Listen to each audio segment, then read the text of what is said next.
धाकड़ खबर, बेखौफसमा बेबाक अंदाज। धाकड़ खबर के न्यूज़ रूम से मैं आपके साथ हूं अकरम रेस खान। लगता है कुछ लोगों को पूरी तरह समझ में आ चुका है या वो पूरी तरह मान चुके हैं कि जिस पोजीशन में वो बैठे हैं, जो ड्रेस उन्होंने ओढ़ रखी है, पहन रखी है, या जो वस्त्र उन्होंने धारण कर रखा, इस वस्त्र को धारण करने के बाद कानून के खिलाफ उस तरीके से काम नहीं करता जैसे धर्म विशेष के लोगों के खिलाफ काम करता है। एनएसए लगा देता है, यूएपीए लगा देता है, उनके घर तोड़ देता है, सड़क पर उनका होर्डिंग लगा देता है। बल्कि ये लोग कुछ भी कर लें तो इनको प्रोत्साहन ही मिलता है, ये लोग मंत्री और मुख्यमंत्री तक बन जाते हैं। आप समझ गए ना। आदित्यनाथ योगी के पुराने बयान निकालेंगे तो आपको समझ में आ जाएगा कि वो इस वक्त उत्तर प्रदेश के मुख्यमंत्री बने हुए हैं। तो उन्हें देखकर क्यों ना भगवा ब्रिगेड के जो भगवाधारी हैं, कुछ ये भगवा ब्रिगेड अलग होती है, हिंदू और हिंदुत्व दोनों चीज़ें अलग होती हैं, इसको भी क्लियर समझने की ज़रूरत है।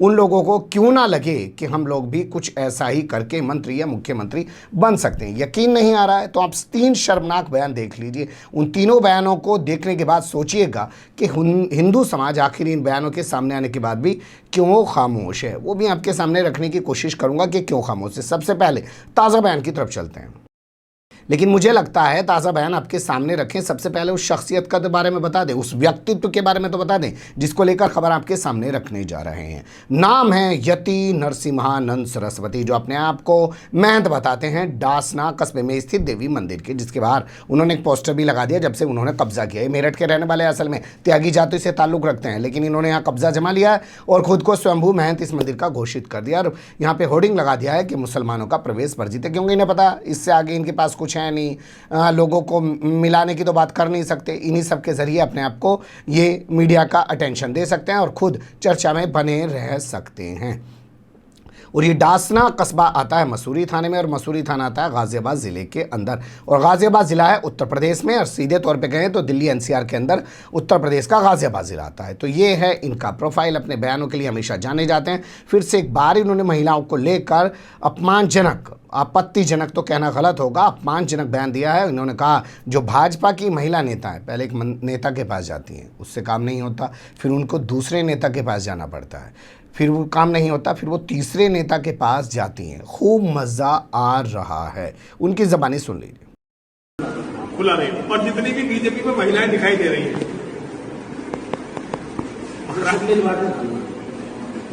अगर एक नेता के पास गई तो जब तक दूसरे के पास नहीं जाएगी दूसरा उसका काम नहीं करेगा, तीसरे के पास, उससे तीसरे के पास जाकर फिर जा रहे। ये है अब ईमानदार और चैतमान लोग, ये है राजनीति, ये है देश यहाँ गया है।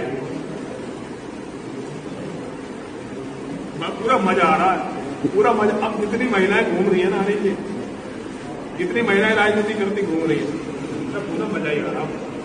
मैं कह तो कुछ नहीं सकता, मातृशक्ति है, मातृशक्ति को प्रणाम करता हूँ, और क्योंकि हम मतलब पितृशक्ति को प्रणाम करता हूँ, उसके तो सबके बाप वही है, सरकार चला रहे सबके बाप है भैया। पितृशक्ति को प्रणाम करता हूँ, मातृशक्ति को प्रणाम करता हूँ, और जो इस देश के नाम हो रहा है ना भैया, भारत माता तुम्हें प्रणाम है भैया। तेरे वीडियो आप देख चुके हैं, उनको सुन चुके हैं, और इस खबर पे कोई हंगामा नज़र नहीं आ रहा है। सोचिए कितनी बड़ी बात वो महिलाओं को लेकर कह रहे हैं कि महिला पहले वहाँ जाती है, फिर दूसरे के पास जाती है, फिर तीसरे के पास जाती है। वो क्या करने जाती है और क्या ये सोच के ये तमाम शब्द बोल रहे हैं, ये सब आप सोचिएगा। लेकिन मैं आपके सामने एक खाका ज़रूर खींचना चाहता हूँ कि ये लोग आखिर ऐसा क्यों बोल पाते हैं। देखिए, आपको पता है राम रहीम दोषी करार दिए जा चुके हैं महिलाओं से रेप के मामले में, एक पत्रकार की हत्या के मामले।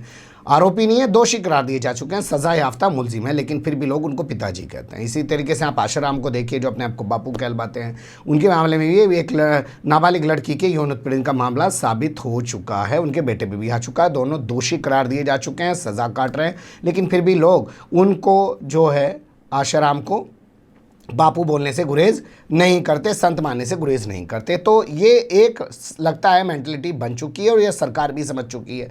अब आप देखिए, कोई पेट्रोल की बात करे तो सरकार कहती है नहीं जी हम तो धर्म को बढ़ावा दे रहे हैं। कोई बेरोजगारी की बात करे, कोई नौकरी की बात करे, कोई बढ़ती हुई महंगाई की बात, कुछ भी बात कर ले, कोई फ़र्क नहीं पड़ता। लेकिन अब इनका एक और शर्मनाक बयान जो इससे पहले आया था वो भी देख लीजिए।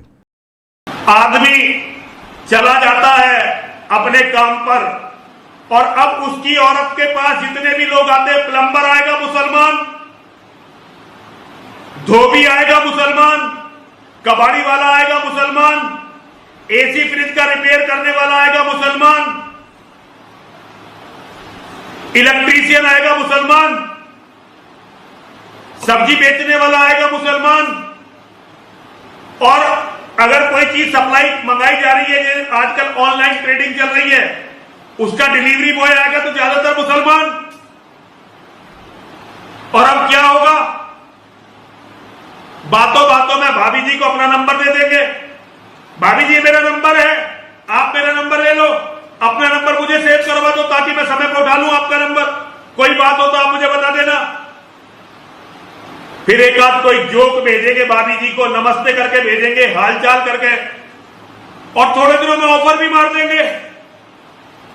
अब बेचारा आदमी तो सुबह 8 बजे का घर से निकला हुआ, रात को 9 बजे आने वाला है, उसकी पत्नी को कौन देखने वाला है?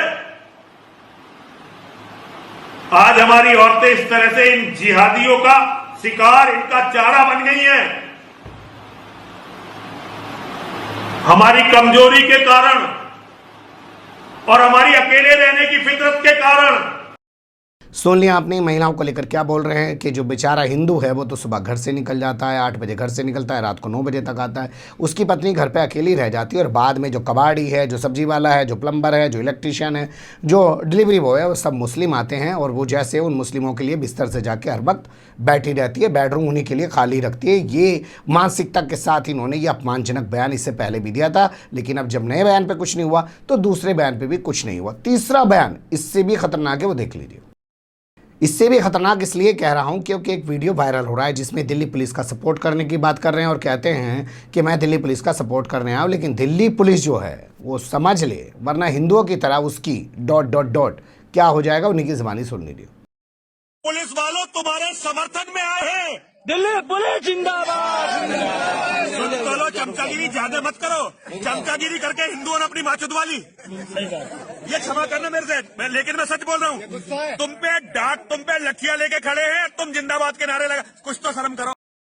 सुन लिया आपने कितनी गंदी वो गाली दे रहे हैं, सीधे तौर पर हिंदुओं को माँ की गाली देकर वो संबोधित कर रहे हैं, लेकिन उस वीडियो के बाद भी कोई गुस्सा किसी में दिखाई नहीं दे रहा है। आप समझ सकते हैं क्यों नहीं दिखाई दे रही, लेकिन बड़ा सवाल ये कि आखिर क्या एक साधु की भाषा हो सकती है, और क्या ऐसे लोगों को साधु कहना चाहिए, और क्या ऐसे लोगों को साधु की सीट पर बने रहने का कोई अधिकार है? मान लेते हैं इन्होंने तमाम उन महिलाओं के बारे में कहा कि जो घर में रहती हैं, उनका पति चला जाता है, चलो वो बाहर निकल के नहीं आ सकती थी, लेकिन इस तरीके से जब इन्होंने भाजपा की नेता, जो महिला नेता हैं, उनके बारे में कहा, कम से कम वही पहुंच जाती मंदिर और इनको जाके कुछ हिंदी में समझा देती, बता देती कि महिलाओं के बारे में कैसे इस तरीके से बोल निकाले जाते हैं। मातृशक्ति भी बोल रहे हैं और दूसरी तरफ उनके बारे में कितनी अपमानजनक बातें भी बोल रहे हैं। दोनों चीज़ एक साथ आ रही है। वहीं पुलिस की तारीफ भी कर रहे हैं और हिंदुओं को गाली देते हुए पुलिस को कुछ मैसेज देने की भी कोशिश कर रहे हैं।